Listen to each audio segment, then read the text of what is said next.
Hello again. We're back. And James is back as well. Can't keep away. It's good to have you with us. Today, we are looking at Henry's token control in Bant colours against Jethro's Orzhov Death Taxes. There's been an upgrade. Black has been added. It won't be long before green's added as well, and we move along to his favourite Abzan. That's the evolution of Jethro's decks, right? We start with mono white, go into Orzhov, move to Abzan, then the Death and Taxes will be dropped. And we'll just be playing Anton all over again. That's it. But before we talk through what Jethro is doing, Henry is going to be playing a control list that is got its finisher is basically tokens. So we've got the Seed Shark shown there as the art. We've got Wilderness Reclamation. It's more permanent based control, so you want Henry wants a big board presence, whether that's creatures or enchantments. There's things like Caretaker's Talent, which is Henry's current favourite card in all formats, it seems. It is pretty cool. But yeah, it goes straight into a list that wants to be making tokens. Points-wise, Henry is playing Mystical Tutor, Treasure Cruise, Mana Drain, Urza's Saga, Sol Ring, and Mox Sapphire. James, tell us about Jethro's deck. Yep. So I think for the first time on the channel, Jethro is not playing Abzantillium. Does occasionally happen. Goes outside of his comfort zone. You're right. This did start as a mono white Death and Taxes list. Black has been added since. Can play Death and Taxes in many ways. You can play mono white. We've seen Alex Hazard's on recently as well. You can play a Boros Death and Taxes. You can play Celestia Death and Taxes. You could probably get away with playing Azorius Death and Taxes as well. As long as you have white, you can do a lot. And the black is mostly in here for more of the death side than the taxes side. Okay. So just kind of balancing out more some slightly better and more versatile removal. Fatal Push in here, for example, so you can add to things like Swords and Path, which are kind of catch-alls. And then there's some scary threats. Orcish Bowmasters is in here, Emperor of Bones, just some good kind of hateful black cards that are trying to punish the opponent. But it is still more white than black. I'm assuming opposition agents in there, right? Yes, it is. Yeah, sweet. But there's no discard package? I do not believe so, no. Okay. Let me just find the sorcery. There's no sorceries in this deck. Wow. Okay. Oh, cool. No enchantments either, unless there's some enchantment creatures, but I'm not going through all of them. Points for Jethro are 3 each on a Mox Pill and a Mox Jet, then 1 for Strip Mine, Ancient Tomb, Urza Saga, and White Plume. So definitely taking the lands, the cool, powerful utility lands you can get by just running 2 colors, trying to maximize on those. And obviously we talked about the power of the initiative. There's some interesting not includes in an aggressive white deck as well. This Guide of Souls is not in here. Ocelot Pride, which is 2 of the most busted aggressive white cards. Yeah, I'm sorry, but that has to just be wrong. Not including Guide of Souls and Ocelot Pride. I'm going to have to ask Jethro about that one, whether that's a purposeful omission or not. Yeah, there are a good number of 1 mana 2/1s with some other words on them that you often get. There's some classics like Dryad Militant in here, and the one that's got protection for multicolored Soldier of the Pantheon. And I do wonder if in 2025 they would just be better as Ocelot Prides and Guide of Souls, just for the Almost certainly. yeah. I assume Ajani's in there. It's not that he's forgotten about MH3. No, Johnny is in here. Okay. It also is leaning quite heavily on that because there was 2 of the flip lands, the Razorgrass Ambush and the Witch Enchanter in here. Okay. So definitely not forgotten that Modern Horizons 3 exists. Okay. All right. Well, both players have had to mulligan down to 5 in this one, but Henry gets to start with a sleight of hand, and hopefully that is going to sort him out a little bit. To see who plays best off of this, because you'd expect a control deck with all of the blue mana to be able to get cards back quicker. But if Jethro could interrupt all that with hateful taxes and only 1 spell a turn, and you can't draw more than 1 card, in a fast enough manner, you've got Death and Taxes will probably do better with less resources than a control deck will. Yeah, and yet Henry's more likely to have a hand that can recover resource-wise. So it is. It very much depends on their opening hands. I hate answering questions with "it depends," but I think it very much does. I would say though that because it depends for Henry, it doesn't really depend for Jethro. Jethro's just going to have some 1-drops and 2-drops and start hitting, hopefully. Oh, Two of the okay. Mox Pearl as We've well. just So played a Mox and then passed, which is right. What flash 2-drops are there? Bowmasters. I'm just all in on It's just going to be Bowmasters. Bowmasters. I Okay, would have let's see thought. if this is. Wait, did we see that in hand? I didn't see. I haven't seen Jethro's I hand. didn't see Jethro's hand. I was looking at what other 2-drops do we have with Flash? There's not many that. Oh, Cathar Commando maybe. Okay. That's a good one with Oh, Flash. Yeah. nice. It is Hey, indeed a Cathar Commando. we do also get to see, which I find funny, the two people who refuse to have any kind of Wizards of the Coast branded playmats when we come to Oh yeah, Canlander very as true. well. Is any of this art you're doing on Henry's playmat? Yeah, you can't quite see it. There's a flooded strand over a little kitty cat that I drew. Okay, nice. Yeah. So we might see that if he fetches anytime I soon. don't know if we've mentioned it before, but Henry made the decision to buy a There he playing is. mat and then get everybody to draw pictures. Oh, yes. So my doodles are the palm tree at the top Oh, nice. and the elephant's backside, but it is discard pile. Good contribution. Yep. Jethro's art, interestingly, was designed by his brother. So nice. That's really cool. Yeah, I did not know that. And as anyone who's local will have seen, this playmat has taken a bit of a beating. I have known this Jethro to have this playmat as long as I've known Jethro, which is a long time now. Nice. So I do think he's even got his brother to design him some more, so he can maybe get a new one. So that'd be cool to That's see. really cool. Was it designed specifically for a playmat? I don't know. I don't think so. I think it was just artwork that his brother drew. That's very Jethro cool. liked. So and it could. So I think we've actually got it the wrong way around here because the 2 feet should be at the bottom. It's actually a portrait, if I remember Jeffrey describing it to me correctly. By the way, we mentioned it last time around, but we've just had a SpongeBob counterspell cast. I was trying to talk over it so he didn't have to mention it again. No, I've mentioned it. Thalia has gone to the bin because SpongeBob saying no. With our land drops being missed here by Henry, though, which is really unfortunate. That is not what you want against Death and Taxes with a 3-1 on board. Not having a Thalia is obviously really helpful, but if Henry doesn't get lands and get out of this a bit, he'll be in trouble. Oh! And unfortunately, as everybody knows, Tamio does not actually hurt your opponent. No, unfortunately not. I mean, it does, but not in a way that's relevant. And cannot take the initiative. Oh, there's going to be another 1-drop as well. Looks like he's got 2 veteran survivor and whatever this is. Bodyguard. Bodyguard? No, it's not bodyguard. No, we have the initiative and the initiate. Initiate. Oh, you have to say that correctly. So this is a mystical tutor, which is probably for a terminus, which does make sense based on the board, but you're then losing your Tamio, not drawing a land, and basically, I suppose there's only 1 card in Jethro's hand, but he does have the initiative, and there is no. It does not look like Henry will be getting it back anytime soon. So this is, while certainly not an unreasonable play, Doesn't feel as strong as it would normally be. Yeah. Yep.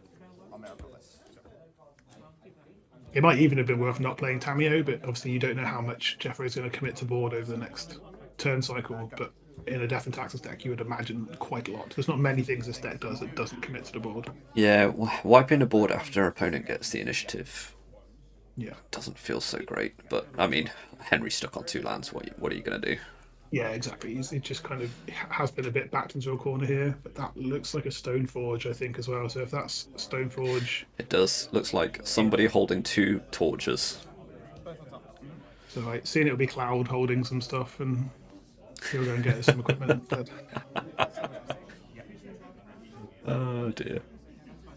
That set is crazy. I can't keep up. There's too many cards. I keep trying to look at all the Final Fantasy spoilers, and I just can't keep track of them all. I don't ever feel like I can sit down and pass through them to find what cards I actually want. So Maybe because it is the kind of thing that you will want, right? Like for your legendary human deck specifically. Yes, definitely some. Yeah. I am very much now. I don't know if I've mentioned it before, but I am very much now on the team. I learn what cards are at pre-release, and so Yeah, I experience the set at pre-release for the first time. So I will be I'm in groups that are spoiler adjacent. I will see. I'll speak to people who are excited about spoilers and stuff like that, but I don't go out of my way to look at them. I mean, I like to go in fairly blind at pre-release. I've done it both ways, and I've found that I enjoy pre-release more when I'm going in blind. yeah, I think that's true. I can definitely get behind that. It does a bit of, oh, what does that do? Oh, what does that do? Kind of. Yeah, Christmas morning at 8 years old type vibe. Ooh, exactly. what am I gonna... It means you don't necessarily win quite as much because you don't know what the one drop instants are and stuff like that Yeah, to play around. So still when haven't got the video without mentioning limited. We didn't oh wait. come on Nathan, what one of these days I've not mentioned my favourite format in limited format though, so it's fine. Fair enough. This Mountain Survivor is getting lost though, unfortunately. It is. It's getting lost. But but giving Jethro some of the maps to find his way back. Like, why would you make somebody get lost and then give them maps? And give them the map. Maybe you made them get lost, but then you felt bad for them. Yeah. So you just... Oh, here's some pissy maps. Selfless Spirits are it's just I think that's just a threat. That's probably just good enough. You just want something to try and close this game out before Henry starts to draw lands and stabilize. Oh, and it's protection from board wipes, right? Yeah. I do wonder as well. I mean, Jeffrey might just have something else to do, but it seems like it might have been worth just cracking them both. Maybe he just wants to put a counter on the Selfless Spirit. Or try and do it with the map next turn. I'm not sure. I'm really feeling Henry's pain right now. Yeah. Yes, make your skeleton. Yes. Should have a skeleton too. 4/1 skeletons with menace kill you pretty quick as well. Interesting that Jethro has gone down the right-hand side of the dungeon. I suspect that's just because we didn't have a creature to put 2 counters on. That's definitely like the overarching point of it, I would imagine. Even if we maybe had one creature, if you've got one card in hand and you know you're playing against a control deck, it's not unreasonable to just try and go for that side anyway. Yep. If you just want to try and get value, especially if you're not killing them with a trap in the next couple of turns, which he wasn't with no board. So we've got a mana drain, a sad mana drain, but hey, we've got some mana now. Oh, we cast a Soul Ring and then passed the turn. Yuck. Oh, that is a very sad matter. I got to wonder what Henry's hand is. Counter spells. Yeah, we're done. We're not Throning of the Dead 3. We're just skipping it up. Let's not wait for you to look at 10 cards and decide which way you want to win the game. That's rough. If you saying there, he kept a 2-lander with a sleight of hand. Like that's a very reasonable keep on a mulligan, and just never drawing another land is really unfortunate.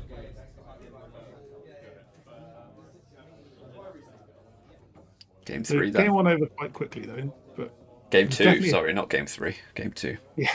But there's definitely the chance for these games to both go quick and slow, depending on how it goes. It's a really interesting matchup because even if they go long, Death Taxes is never quite like fully out of it. There's always some really beautiful draws you can do that just swing a match back, even if you're losing. I think if you get too far behind against Henry, you're probably a bit screwed. Yes. I think that's probably true, especially if you're not making a lot of actions, because one of the upsides of that's a start. One of the upsides about Henry's style of control deck rather than the more traditional one is that if your opponent doesn't do anything that you want to interact with, you can just be like, oh, make a servo. You can still progress your board state, whereas control, like more boomer style control decks will just sit there and go, okay, well, I'll draw a card then, or it's drawing cards or countering spells. Whereas this is like I'm gonna progress to a win. Yes. How many 1/1s can I make just to possibly wreck it for you? But Hope for Initiate's like reasonable against a Foundry. It's just unfortunately, this Foundry coming down on the play with a Soul Ring, it's probably too slow for that to be a reliable answer. There are a number of ways for it to get counters, like in the deck in general. You know, Luminarch Aspirant's in here. We've already seen maps exploring onto things. Like it's not Yep. impossible that The you can initiative. get. We saw the initiative. Yeah, exactly. It's not impossible that this thing can get counters quickly, but you know, Still costs 3 mana to destroy something, yeah. which is Which is quite fair, a lot yeah, in this actually- format. Yeah. Here we go. Start the artifact trade with the Retrofitter Foundry. Making a servo. Okay, one. So I think this one makes a servo, and then you can turn a servo into a Thopter, and you can turn a Thopter into a 4/4. So you can go wide.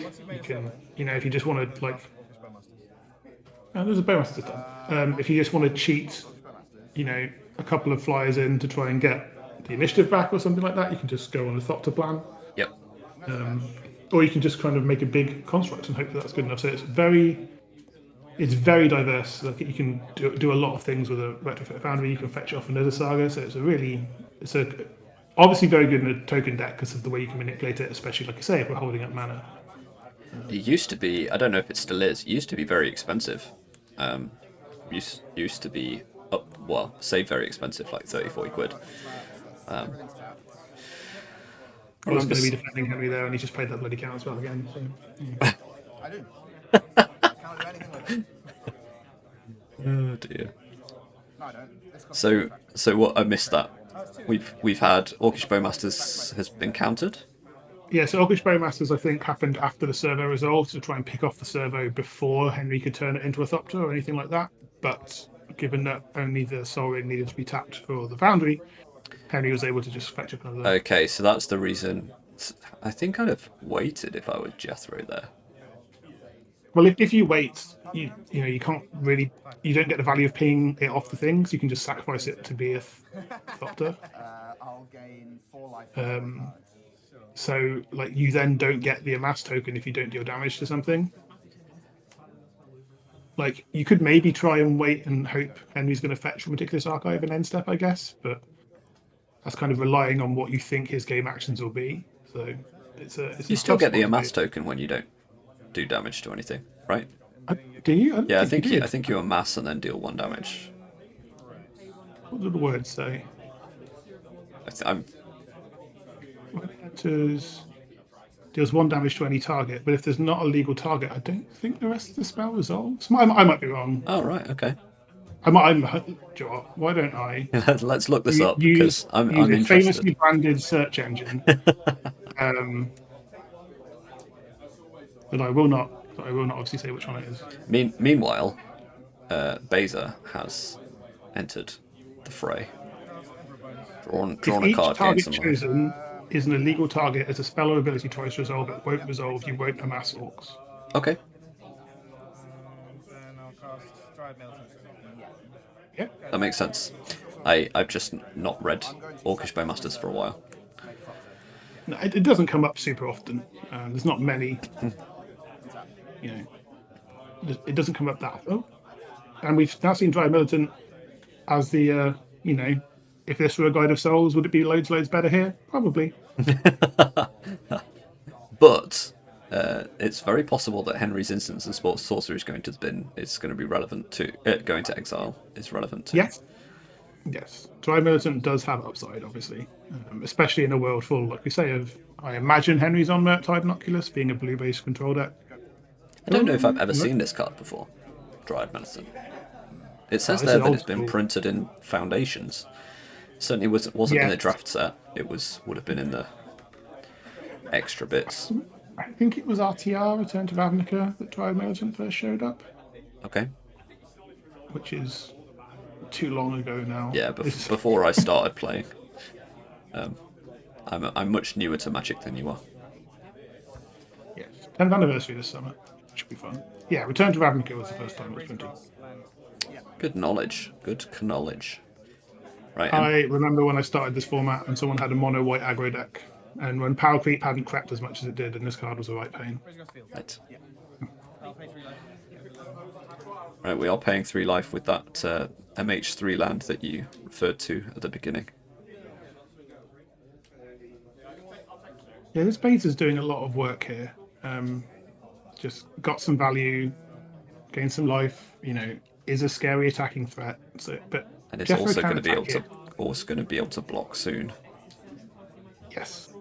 And there's not a lot of value being got off this Emperor of Bones. There's a seasoned engineer in Jethro's hand though, which is good. But again, playing it into a Thopter isn't great because you'll probably lose it immediately. But seasoned engineer is very good at getting it back as well. So if the answer is a removal spell, that's bad for you. But if there's no removal spell, you're probably rolling along. That might be the type of advantage Jethro needs. He is starting to fall behind here. So there was quite a few decisions there to be made.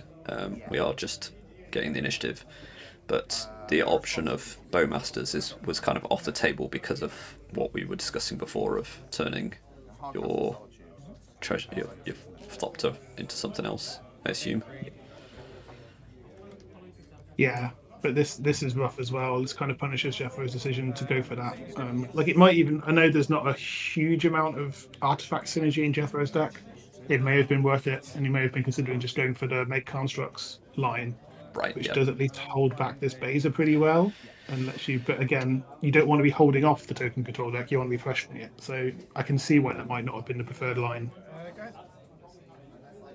And yet, But yeah, with a able to Thopter really on board from Henry, the regaining of the initiative, the game turns into an initiative game now, which we're all used and one to. thing tokens are really good at is gumming up the board and making it hard to get through. There's no trample on Jethro's side. As we said, the Solitude dealt with protection creature. There was a Shadow Spear in hand, though. I'm pretty sure we saw a Shadow Spear in hand.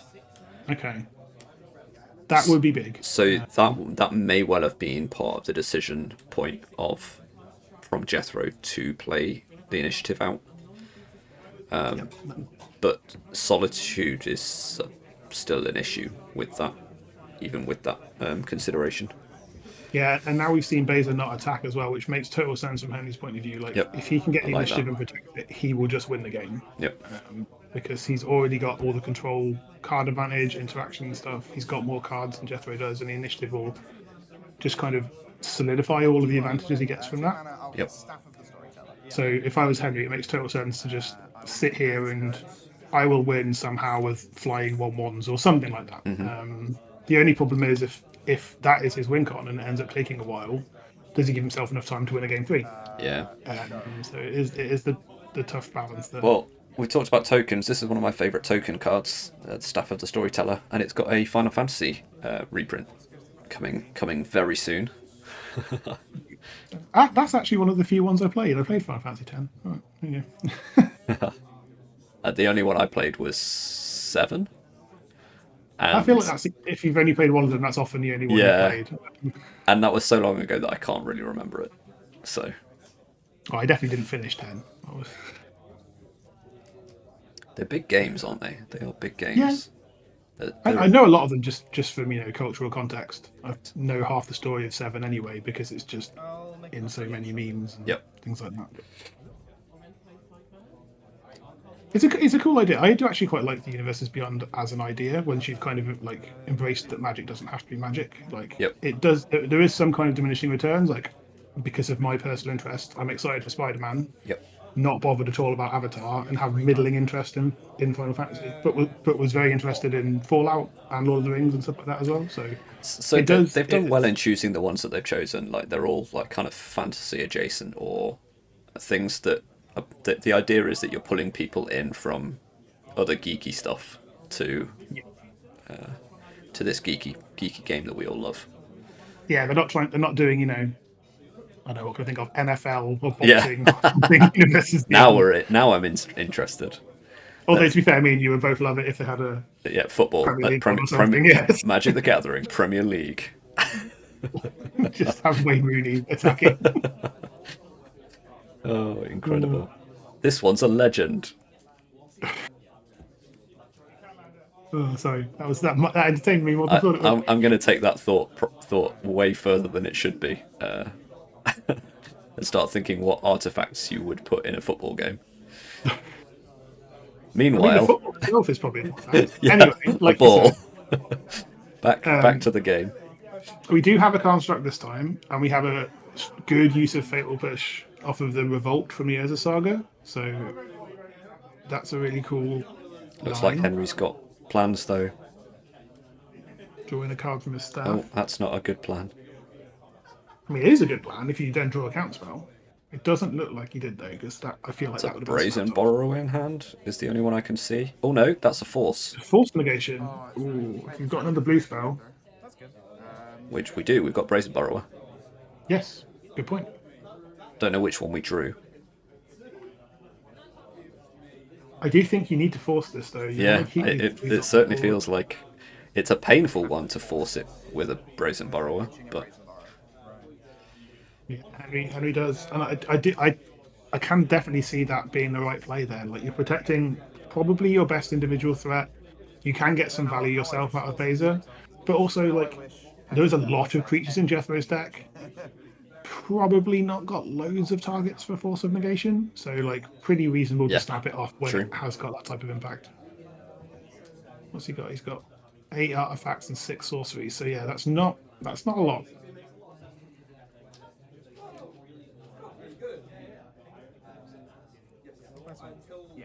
This board getting very gummed up now. Yeah. Yeah. Exile Orchestra Masters. Yeah. And adapt Emperor Bones. So we are now going to go for the Bowmasters option. When the centers are Spirit, I would imagine. Maybe the servo for the no. Okay, just you don't want the blocker. So spirit down. Actually, there was mana to sack the Thopter, I think, from the Foundry. So yeah, the Spirit much better plan. But again, it's just you just can't attack. I'm going to make a servo. Yeah, you just can't get in. Yeah, the Shadow Spear is still at hand, but it's not even that helpful. Upkeep. I'm going to put 2 counters on. Forging just to make it even harder. It depends. Solitude's just got bigger. Yeah, and that's a very defensive play from Henry, which I definitely understand. We've established that if he can just protect all of this stuff, he should win. Yep. But I think I agree with it. yeah, Um, the flip side though is Jethro's not really one to concede that early. He likes to be pretty confident he's dead. So there is still 13 points of damage that needs doing, and that Solitude's probably not getting in anytime soon. Nice clean answer to the construct though. yeah. 3 fairies, pretty good at dealing with tokens. Just I think between these two games they've gone on a little way, and Henry is winning this game. Like there is no doubt Henry is currently in the lead and is winning, but he's not doing it very fast. Yeah, and it's a problem for both of them. Like it's got to be pretty close to Jethro going, do you know what? I think this is out of reach now. But it's just close enough to a few good draws against a few bad draws that Jethro could get there. Yeah. And Jethro is also far more. If this one does go quite long and only have 5 or 10 minutes to finish a game 3, that massively favours Jethro to try and win that. Yeah, it's very true. If you just get to curve and your opponent doesn't have that mystical terminus or some other such similar effect. Okay, so it looks like we've drawn the aspirant. Which is really good with hopefully in the ship you'll be able to eventually chip away at the staff of the storyteller, this retrofit of Foundry, and there's good artifacts on Henry's side of the board, artifacts and enchantments like we talked about before. It's a place to the board a lot, this deck, is that they're a key part of how this deck's trying to win. Still doesn't seem like it would necessarily be enough to get over the line. I would agree. I'm just trying to be optimistic. Okay, all right. I mean, you probably fall on the because I think I'd be pretty close to just conceding at this point if I were in Jethro's. I would too. But what I was going to say is that I think you'd have probably conceded like a turn or go. Like you'll concede normally a little bit earlier than I will, and I think Jethro will concede a little bit later than I will. Probably fair, yeah. So yeah, it's there's a balance, isn't there? Yes. And I know people who will concede even when they've got top decks that can win them the game. So there are more extreme versions for sure. I do feel vindicated in the Guide of Souls would have been better than Gaia Militant at this stage of the game now. Oh boy, yes. Oh my goodness, how much better would that little green-white thing be if it was a Guide of Souls? Yeah, just put a couple more counters on a Hopeful Initiate, give it some wings, give it a Shadow Yeah, Spear. be able to take the initiative back and keep it. Yeah. I'll put a counter on Hopeful Initiative. Yeah. Yeah, he's making the decision here. Just had a bit of a rollback to get the Aspen into play, which is totally fine. But again, it's just not good enough. It's too Yeah, slow. I think this is over. I'm going to switch conversations to the recent points update Sure. while they're finishing this game off, because I think this is over. What? How much of an impact has it had on your decks? Not loads. I think I had balance in my big white deck, which I just cut because Okay. Alright. it was just in there because I might as well. Yep. I've had to cut Nardu from a few decks. I had a lot of the quote-unquote fair Nardu. Just Nardu as a mid-range card that synergized with my opponents trying to kill it. Yep. So that's I don't play Merchant Scroll in anything. I don't think. I don't. Merchant Scroll is more of a combo card. Yep. I do in general think the points changes are good. Okay. I'm pro Nardu being pointed. Just I don't know. We saw in the year end. I think when I had a Nardu that was just doing fair things with I say quote unquote fair with a skull. That was just obnoxious. Yep. And similar for balance, like a 2-mana like I've had that basically be a one-sided board wipe for 2 mana against me multiple times, and it's so brutal. I think the arguments against Nardu and balance being pointed are just not good enough as far as I'm concerned. Like they are cards that are powerful enough that it feels like they should be pointed. And balance was pointed a while ago Yep. and came down to 0. So that's kind of just like I think as you get to the stage where threats just keep getting better, as we all know they do. Like those types of cards become even better as well because they answer them so cleanly for so little mana, and so they just become like more powerful than they should be at 2 mana to be reasonable. So I think the majority of the complaints about the ban update that I've heard have been more about not banning more cards rather than these cards not being saying ban is the wrong word, but you know what I mean. Points update. More cards being pointed is what some people wanted, to try to make the game evolve a little bit more and nerf some of the artifact combo decks, specifically some of the combo decks. I don't know whether Merchant Scroll is being played more widely. We don't really see it in our meta that much. That much in ours, so it's not been a big one. I can get that. I can definitely see both points of view there. Like we talked for however long we've been doing this, like me, you, and Kieran have all kind of agreed that we'd like more things to be pointed, just to, if anything, to help deck diversity. Yep. And like help weaker decks still have a chance. So the fact that they've changed that is really positive from my point of view. But I can also see why they don't want to go like whole hog, just being like, here's 6 new cards pointed every quarter, just to just kind of keep doing that to mid-range threats. Like, I think it does make sense to point at very like specific elements and try and attack it. Like, it's been really interesting recently as we played more combo decks, and for anyone who's seen any of the results that have been put up in the Discord, like George was obliterating everyone in the first 3 or 4 months of this year, like getting absurd numbers of wins. And as soon as people have just been responsible in deck building and realised that it's pretty free to include a Haywire Might in your green deck, you can account for those. So while they can be really powerful, like there will be some times when you just lose to Academy or you lose to Citadel Storm or something like that, and you're like, this is unfair, this is so ridiculous. It's one of the really sweet things about these kinds of constructed formats is that the meta will evolve, especially because it is a proxy-friendly tournament. People are able to switch up decks, and what that means is that actually, do you know what? A combo deck was winning every single week, and a few people then switched to combo. So we had Bolas at Citadel combo by a couple of people coming in. We've had Seeker Walk combos coming in, and for a couple of weeks it looked more like a combo meta than it did a mid-range meta. And so when I first came in, I came in with an aggro deck that mono black that did was really strong. And as people moved away from control and combo, it got loads worse. And now I think I just love the fact that the meta evolves so frequently, and that's not necessarily because of points update. It's because people are able to print cards and play with a new deck. Yeah, it's the variety that's innate within the format, right? Because it's less of a like engagement cost. You can just be like, like I want to just try talked about something else. earlier, showed up Yeah, with mono red goblins at the weekend to give it a go. yeah, exactly. I think it's a and real that- strength, a real strength. Yeah, definitely, I would agree. And I mean, you know me, I think I've got something like 13 decks or something. It happens barely ever that I play the same deck twice in 2 weeks.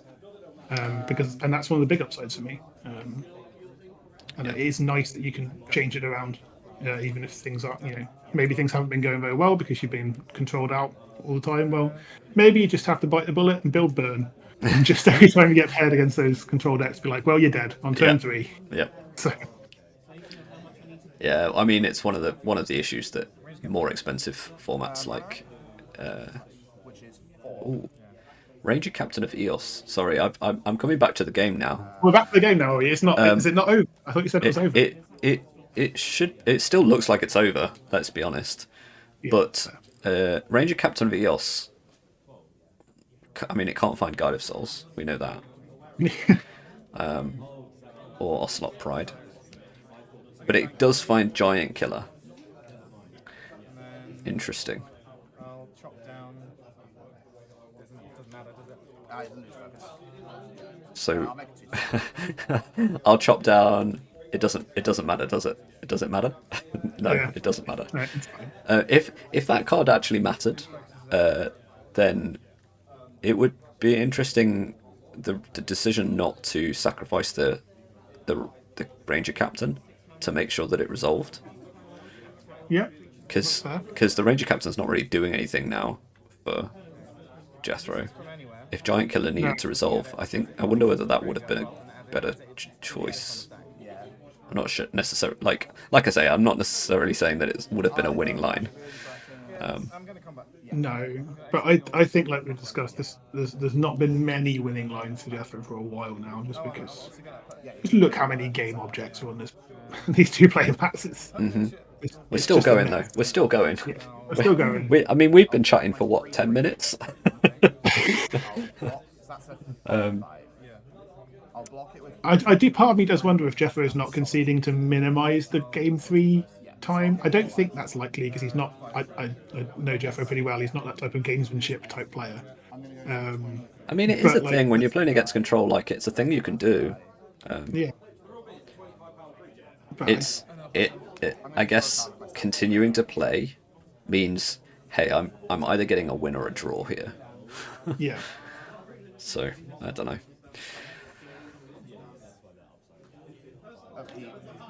Just trying to count how many flyers there are. I think there's a spirit. Yeah, I'm just going to. Enough. Okay, we've got there. We've got there. We did it.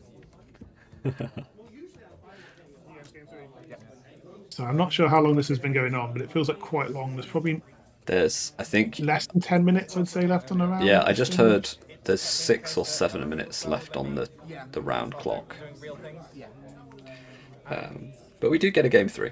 It's not completely over. And this is winnable for Henry. Like, he can just get, especially if there's mulliganing involved, obviously, but he could just get some of the more aggressive curves, get down cards like a Johnny. Get down like just some of the more aggressive like token makers, Yep. and then be able to protect it with forces and just cheap interaction. Get some good planeswalkers down to maybe help out with that. And So, pressure this for is- enough to. This is an interesting one in that I think if I were in Henry's position now, I'd be mulliganing to a hand that enables that, and that's because I don't like draws and will try to avoid a draw. I'd rather get a win or a loss in pretty much every circumstance. Draws don't help anybody. Little bit of a PSA there, but like to mulligan to a hand that has some pressure is probably something I'd be thinking at this point. Yes, yeah, that is your way to maximize your win percentage. It is always hard. If you look at a hand that's got, I don't know, cantrip, counterspell, relevant 3-drop and 4 lands, but has no pressure, it's really hard to turn that down It as a is hard control to throw player. it away. Yeah. Yeah. Jethro's going to 6, but Henry's kept to 7. So, like, I could definitely see the argument there. Yeah, crack it. But if Jethro just manages to go 1-drop, 2-drop, 3-drop, which is how he's starting, Two, yeah, go. you're kind of getting to the Terminus or bust, and Terminus is then just a Yeah. delay card anyway. Oh well, we've got a hole for the Descendant to go into. Don't often see portable hole just in kind of non-artifact decks. That's an interesting include from Henry's point of view. Don't often see Descendant of Storms, Dragons of Tarkir card coming down. No. 1 mana, I 2/1. might even argue that's another 1-drop that's not as good as Guide of Souls. But I just don't want to keep singing the same song. He's going to think we're bullying him now. And that's just not That's fine. You go to 18. You go to 18. I'm going to pick this up in days. Okay. He's still not as bad as Henry though. So because that's the SpongeBob days. So. Oh, it is good spot. Oh, I used to like that man. Oh dear. Oh, I don't know why that's the. I didn't even mind the Fortnite one so much, but it appears that the SpongeBob ones SpongeBob are does really seem to getting rile over. people up, doesn't it?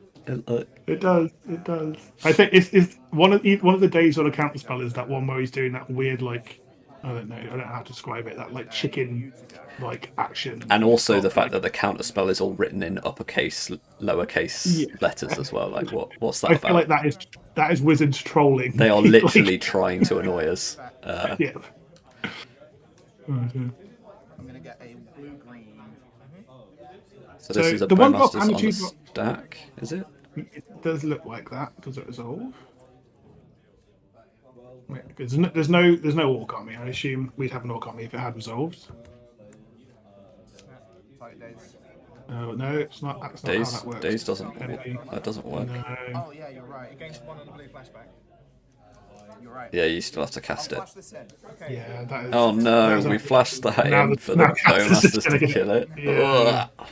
That's an unfortunate error from Yeah, that's a Henry. That's rules mistake, but painful one.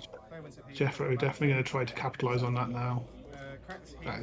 That's rough, especially as obviously in order to do it in the way that Henry wanted to do it, he had to do it so that the Snapcaster could be killed by the Bowmaster when it Yes. resolved. Oh, that Lauren's a big draw as well. The hole's gone.